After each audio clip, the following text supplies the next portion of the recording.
Pam Landry. Brian Smith. We're doing that podcast, not a podcast thing? Yeah. How many have we done so far? This is episode 17. Get out. 17? Good. Swear, I know. You know, the prime numbers are always better. Time flies when you're having fun. When you're having a podcast, Not a podcast. Yep.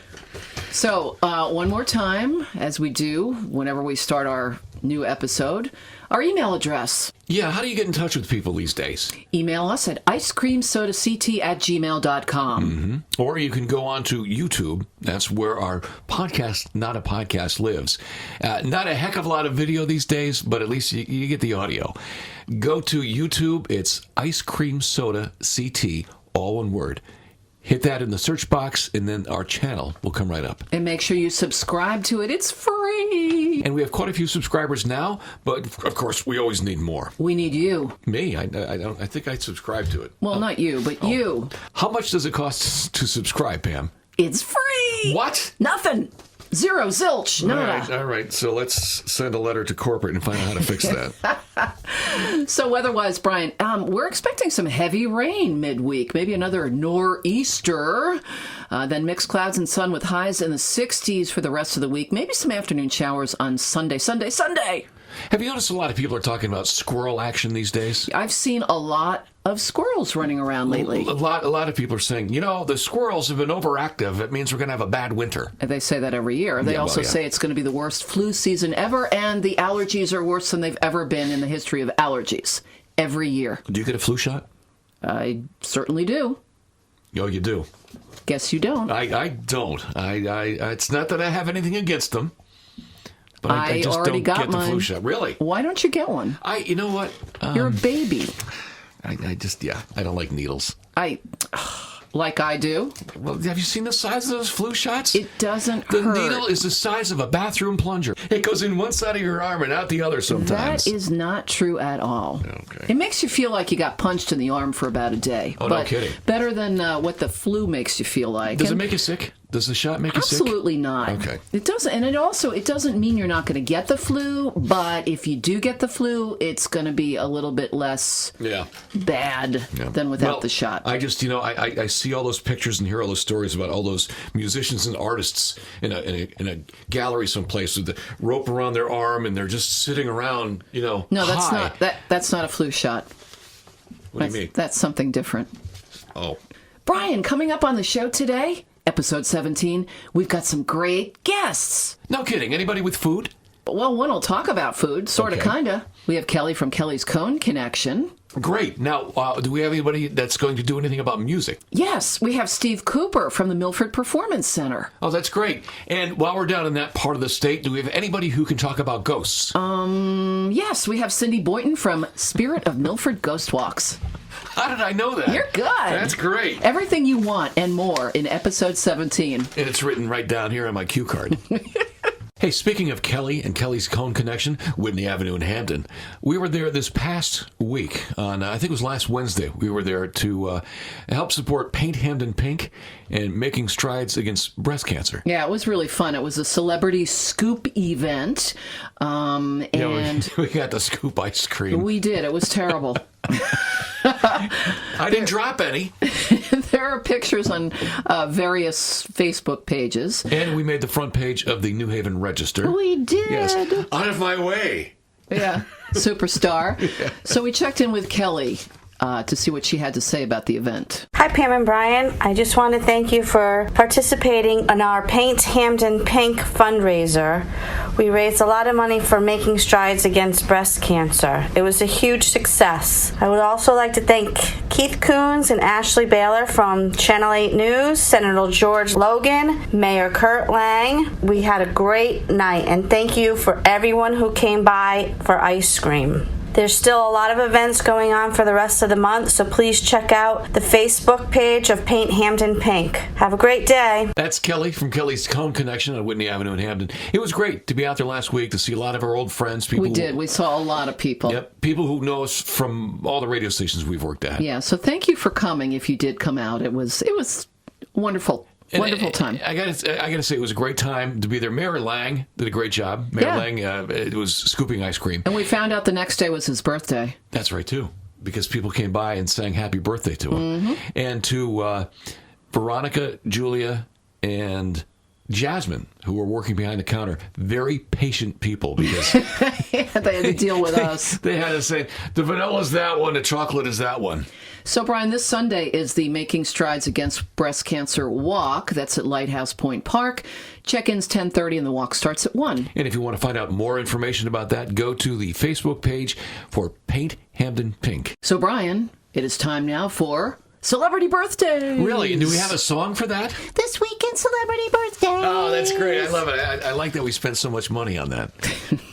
Nothing but the best. Nobody else can use that. It's time for Celebrity Birthdays. Celebrity Birthdays. And let's take a look and see who's got more money than we do and how old they are. That's right. Okay. This week, Usher turns 41. Connecticut's own, Fairfield's own, John Mayer turns 42. Eminem, the rapper, he turns 47. Snoop Dogg is 48, and I think he's a grandfather, isn't he? Probably. 40? I thought he was a lot older than that. He's always behind a puff of smoke, too. Oh, you mean he's vaping? Yes, exactly. Snoop Dogg turns 48. Ziggy Marley, son of Bob, is 51 this week. Wynton Chicken Marcellus turns 58. Thomas Dolby, 61 this week. If he were still with us, Tom Petty would have turned 69 years old this week. And one of the bands nominated for the Rock and Roll Hall of Fame, the nominations came out this week. The Doobie Brothers, one of the founding members, guitarist Pat Simmons, is 71 this week. From the Grateful Dead, Bob Weir turns 72. Now we have 3 celebrities turning 73 this week, Brian. We have Justin Hayward of the Moody Blues, Richard Carpenter of the Carpenters, and Suzanne Summers of the Thigh Master. Isn't that what she did? I think that's how she got her claim to fame. All 73 this Do they week. call that the Three's Company Thigh Master? I think. Oh. All right. John Lithgow, the actor, turned 74. I saw him at Longworth Theater. He's an awesome actor. I think 2 separate plays. He's great. He's terrific. Are you a member of the John Lithgow fan club? No, just the way it turned out. I was a member of when they give you free tickets, go to the play club, and I did. Gary Puckett, he of Gary Puckett and the Union Gap, 77 this week. And can you believe it? She's still going strong. Angela, I guess she's still I don't know how she's going, actually. I don't know. She's But still alive, though. Turning 94. Angela Lansbury, however she's going, Angela Lansbury turns 94 this week. Angela Lansbury of Murder, She Wrote.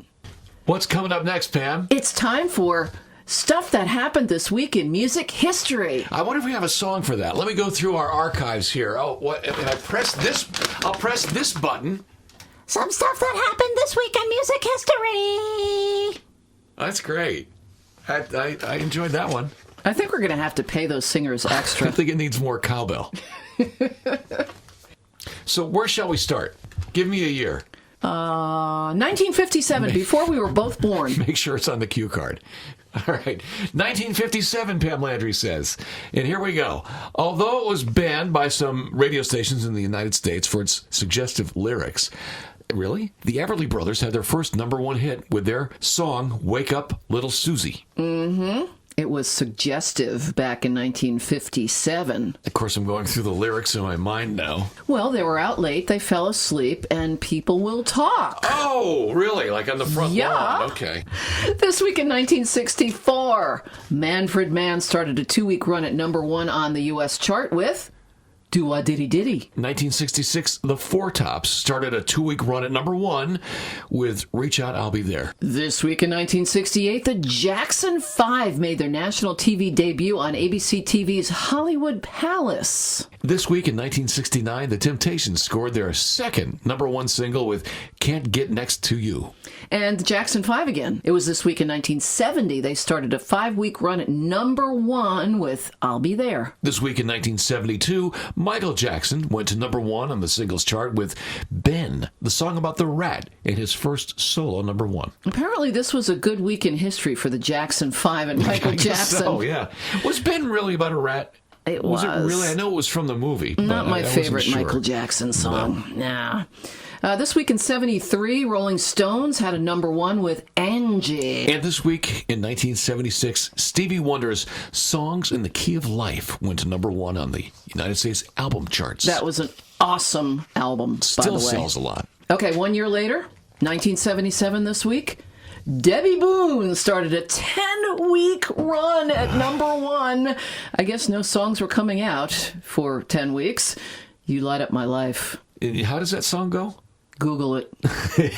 Come on. YouTube it. Also, sadly, this week in 1977, Ronnie Van Zant, Steve Gaines, and Cassie Gaines from Leonard Skinner all killed along with their manager when their rented plane ran out of fuel and crashed. Yeah, October 20th of 1977. Wow. Brian, 1979 this week, the Eagles started a 9-week run at number 1 with The Long Run. In 1981, Christopher Cross started a 3-week run at number 1 with Arthur's Theme. And Brian, this week in 1985, the song Take On Me from Aha went to number 1. Which has taken on a new life because it was in the movie La La Land a few years ago. So a whole new generation has been turned on to Aha. And when we saw it, it was the video on MTV where they were incorporated. The pencil drawings. It was a comic strip, and then they came to life. So cool that was a cool video. This week in 1988, Bon Jovi started a 4-week run at number 1 with the album New Jersey. And this week in 2006, the legendary New York punk rock club CBGB closed down. Well, we had a road trip to IKEA this week, but the desks were too expensive. So we went to Railroad Salvage down in West Haven and picked up a desk, and now it's our This Week in History desk. We are thrifty. Let's go over to Pam Landry, who's at the desk. Pam, how you doing over there? I'm okay, Brian. All right. Do we have any history from This Week in History? Why, we do. And how's the Ruby Vine desk doing over there? It's a little squeaky. Yeah, it's all right, but it's very complimentary. It looks good on you. Thanks. Good. Brian, it has an inkwell. Oh, good. I'm sorry. Well, let's start things out with a song. Do we have a song for This Week in History, Pam? This Week in History. Wow, where do they come up with these things? This week in 1931, Al Capone, the gangster, sentenced to 11 years in prison Gangsta. for tax evasion, and he was fined $80,000. That's a lot of dough in 1931. That's a lot of money now, but back then it was a lot of money. This week in 1947, Brian, U.S. Air Force Captain Chuck Yeager became the first person to fly faster than the speed of sound. This week in car history, in 1958, Chevrolet started to sell a car-truck hybrid that a lot of people still want to buy. It was the El Camino. The El Camino. In the front, it looked like a car. In the back, it looked like a pickup truck. It was a car truck. Yeah, they should sell those again. I love those cars. This week in 1962, the Cuban Missile Crisis begins, bringing the U.S. and the Soviet Union to the brink of nuclear conflict. This week in 1974, Benji, film about a stray dog who helps rescue several kidnapped children, opened up in movie theaters. And of course, right now, the baseball playoffs are in full swing. Well, it was back in 1977 this week. In the 6th game of the World Series against the Dodgers, Yankees outfielder Reggie Jackson hit 3 home runs in a row off of 3 consecutive pitches from 3 different pitchers, thus becoming Mr. October. I forgot about that, Mr. October. This week, back in 1985, the first Blockbuster video rental store opened in Dallas, Texas. I had a Blockbuster card. I did too. I was proud of it, and there were quite a few around this part of Connecticut. And in fact, I think I still have some videos I still have to bring back to the store. With those library books. Yeah, but I have to rewind the tape before I bring it back. I just never got to it. And you don't have a VCR anymore.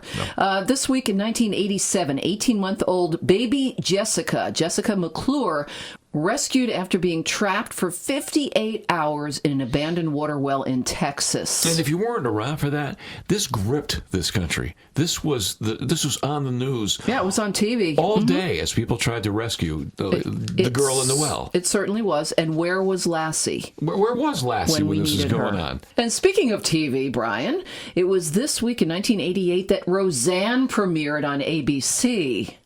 And when the producers brought me this one just a few minutes ago. The producers? Yeah, they were here. Yeah, we have a whole crew in the back. Yeah. They're great. Yes, they are. They're hardworking people. Yeah. I can't believe this was 25 years ago. Pulp Fiction opened in theaters 25 years ago. 25 years ago. It doesn't make sense to me. I can't comprehend. Pulp Fiction's been out for 25 years now. And that put Quentin Tarantino on the map as a director. That was John Travolta's big comeback. Yes, it was. 25 years ago. And Oprah. Yeah, that's right, too. Oprah. Uma Thurman. Uma Winfrey was in that movie. All right, now, a little while ago, we mentioned Tom Petty would have been 69 years old this week. Yes. It's hard to believe if he hadn't left us so soon. We have a treat for Tom Petty fans, and that is a Tom Petty tribute band coming up in Milford. Yeah, let's hear from our friend Steve Cooper. He's with the Milford Performance Center. Hello, this is Steve Cooper, Executive Director of the Milford Performance Center. This coming Friday, October 18th, we will be featuring the Tom Petty Project, a collection of incredible musicians keeping the note-for-note accuracy of Tom Petty's extensive musical library alive for his fans. Coming up are a collection of impressive artists and performances, including a laser light show and the music of Pink Floyd, as well as Genesis. Guitar Gods featuring Hendrix and Clapton, members of Sabbath, Dio, and Def Leppard, and their group Last in Line. An incredible jazz show, and the iconic Arlo Guthrie on his 50th anniversary tour on November 22nd. For info and tickets, go to milfordperformancecenter.org. Hey, we look forward to seeing you there. Thank you, Steve Cooper. A lot of good bands over the next couple of weeks at the Milford Performance Center. Check out their website. Again, it's milfordperformancecenter.org. Well, there we were in the used desk section of the United Office Supply, and we picked up quite a few desks because we have quite a few cities and towns we're covering in this podcast, not a podcast. Wait, so each town gets its own desk? Every town gets its own desk. This room's going to get crowded. Pretty soon, every neighborhood. Let's start out with our Hamden desk, and here is our Hamden anchor, Pam Landry. All right, we've talked about Paint Hamden Pink, Brian. Check their Facebook page because there are events continuing throughout October to support Breast Cancer Awareness Month. And this Sunday, Brian, is the Making Strides Against Breast Cancer Walk at Lighthouse Point Park. Check in at 10:30. Walk starts at 1. Also in Hamden, on Saturday, it's the Family Entertainment Series from 1 until 2 o'clock at the Thornton Wilder Hall Miller Library.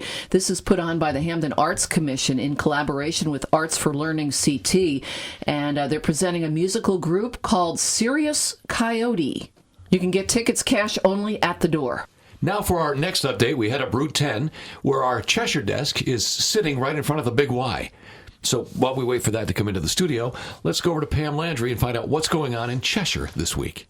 Well, hopefully we'll have that Cheshire desk here next week. In the meantime, Wednesday, October 16th from 5:30 till 8:30, it's Cheshire Chamber Oktoberfest at Kinsman Brewing in Milldale. I think it was just about sold out last time I checked. CheshireChamber.org for tickets and info. How about Saturday, Pam? Brian, Saturday in Cheshire. There's a big adoption event going on at North Point Pets and Company. It's a Spotty Dog Rescue and some great raffles, too. That's 11 till 3 Saturday at North Point Pets, South Main Street in Cheshire. That's not enough. How about another one in Cheshire on Saturday? You got it. Brian, at Cheshire Library, Saturday from 2 to 4, our friend, artist Tony Falcone, he's got a presentation going on called Creating the Art for the United States Coast Guard Historical Murals Project. For more on that, you can go to CheshireLibrary.com. And now our East Haven desk, which is unfortunately sitting right now near the gazebo on the green in downtown East Haven. But until we get that desk into the studio, here's Pam Landry with our news from East Haven. Yes, Brian, the Shoreline Trolley Museum Pumpkin Patch continues Saturday and Sundays through October from 11 till 4. ShorelineTrolley.org. Great for the kids. Our friend Irv Pinsky driving a pickup truck right now with our New Haven desk in the back. And now, Pam Landry, let's start out with Friday in New Haven. Well, Brian, Friday the 18th from 5 till 9 at Trinity Bar and Restaurant on Orange Street in New Haven. It's the 2019 New Haven Kick for Nick Night. It's an annual charity fundraiser honoring the soccer dream of a fallen Connecticut soldier by distributing soccer balls to underprivileged children worldwide. Suggested donation is a new or gently used soccer ball or $15 at the door. For info, kickfornick.org. There's a few things happening on Saturday in New Haven, Pam. Yes, Brian. Saturday from 10 till noon, Family-Centered Services of Connecticut's 9th Annual Walk Against Domestic Violence is taking place. That begins at 10 a.m. at Wilbur Cross High. Arrive by 9:45. Receive an extra raffle ticket. All ages and abilities welcome. It's free to walk. $15 donation gets you a T-shirt. Also, on Saturday, this is at the New Haven Museum. Yeah, at the New Haven Museum from noon till 4 on Saturday, New Haven marks Home Movie Day. Pretty cool. It's an annual celebration of amateur films and filmmaking at many local venues worldwide, providing an opportunity for individuals and families to see and share their own home movies with an audience in their community. It's like old movies, like 8 millimeters? Yeah. They'd have a projector and I guess. it shows it on a screen? It says they accept 8 millimeter, Super 8, and 16 millimeter formats. Wow.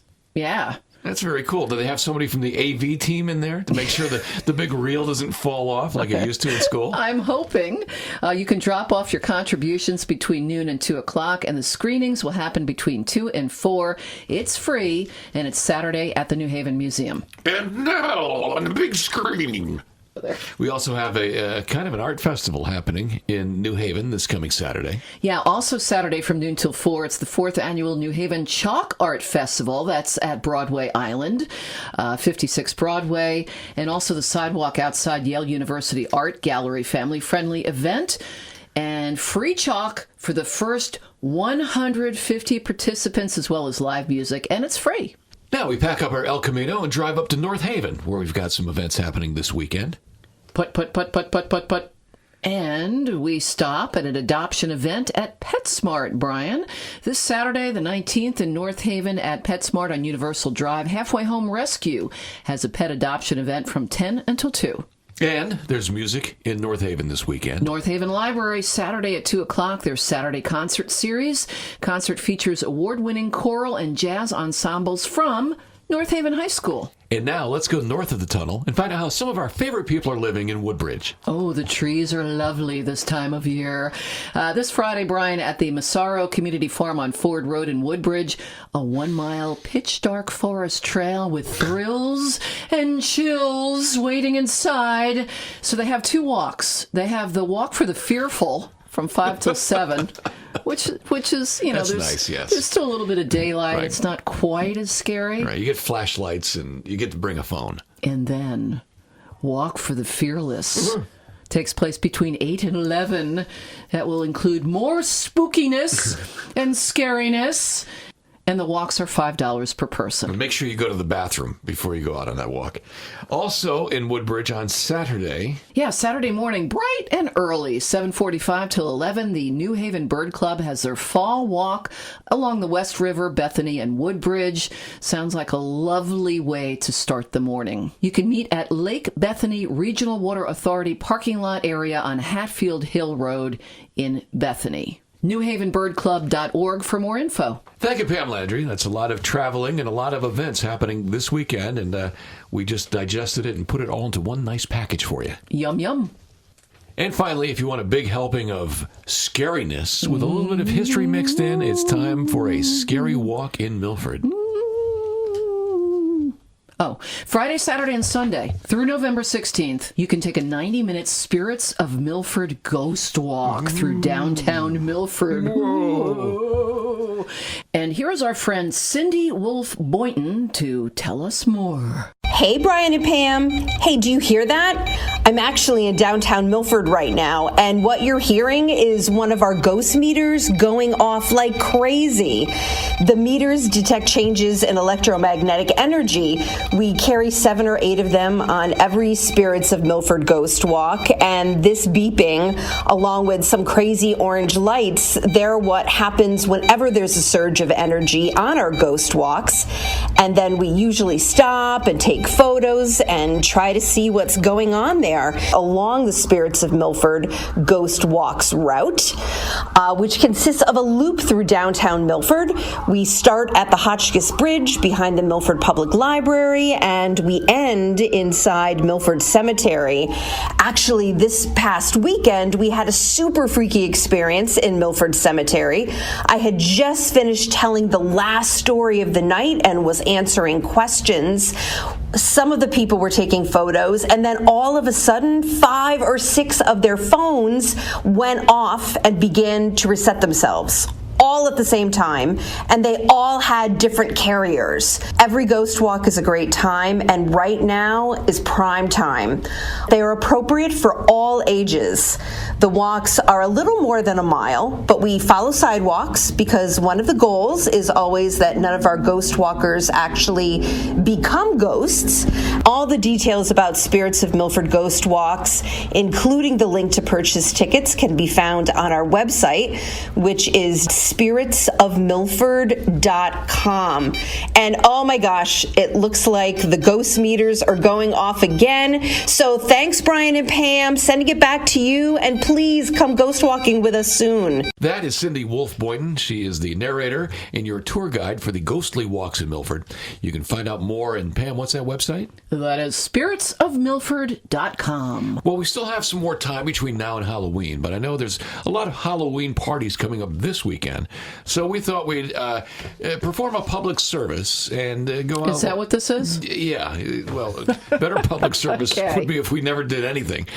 But on this podcast, Not a Podcast with Brian and Pam, we thought we'd highlight some of the costumes that people are wearing this year. Yeah, Brian, I did some research, and I thought our producers did this. the producers Yes. did some research. What do we pay all those people for? And you know that thing called Google? Yeah. Google has compiled a list of the most searched costumes for 2019. And I have here the top 10 costumes searched in the month of September. Really? And that's from Google? Google. Okay, I think my computer has that. What is number 10? Number 10, unicorn. Number 9, I see it right here. It says the 1980s. Yes. Yes, that has become big. Yes, it has. I guess it's easy because you just get to go to somebody's closet and find some of the... I don't remember. I wasn't born yet. No, nor was I. But you get to go to your grandparents' closet and find some of the old clothes. There even you in there. go. Number 8, Chucky. Oh, Chucky, the killer doll. Yeah. I see. Number 7, somebody from Fortnite, which would include, and ask the kids about this, some of the silly dances. Number 6 is clown, always scary. Yeah. Number 5 from The Descendants, the TV show. That's a Disney thing, isn't it? Yeah, it is. I know, I have to Google some of these. On Google! Number 4, dinosaur. That's an easy one. That's why I have to Google things, because I am one. Number 3 is Spider-Man. Number 2 is good old-fashioned witch. And for number 1, Pam Landry, I see we have clown down on the list. But this is more than just a clown. Special clown. But Brian, number 1 on the top 10 costumes searched on Google in the month of September 2019. And at first, when I saw this, Brian, I thought, why would somebody dress up as the people that come and fix your computers? What do you? Oh, I see what you mean. Number 1 is IT. So you're talking Pennywise, the killer clown. Creepy clown. Yes, that. I wonder if Stephen King gets royalties for all these costumes. Well, you could go as Stephen King. That would be creepy, too. So let me just reiterate. The biggest costume on Google, the biggest search was for Pennywise, the scary clown from It. It. From It. Really? Okay. That really is an elaborate costume. Pretty much. Doesn't mean people are actually, like, buying them or making them, but they're searching on that. I so see, yeah. The thought is there. It's elaborate makeup and it's very elaborate teeth. All right, so Brian, maybe next week we'll take a look at top 10 costume searches for babies. I have top 10 searches for costumes for dogs. And maybe the top 10 searches for candy. Yeah, the candy that kids want to get in their trick-or-treat bags, and the candy that they don't want to get. Yes, and the worst candy you can get, the candy with Grandpa's teeth stuck in it. Ew. Yeah, that's horrible. Who said that? I'm going to fire the producer who wrote that one. Well, I've got to go out and buy my Halloween costume. I thought you were wearing it. No! What? One more thing. Our email address, icecreamsodact@gmail.com. Email us and tell us what you're wearing for Halloween. Yeah, I'll be wearing a big ice cream soda costume because that's where you'd find us on YouTube. Go to Ice Cream Soda CT, all one word. Search for it, you'll find it. And make sure you subscribe to the channel. It's free. It is free. And I think as far as episode 17 goes, I think that's it. Yeah, I think we're done. Are we gone? Yeah. Goodbye!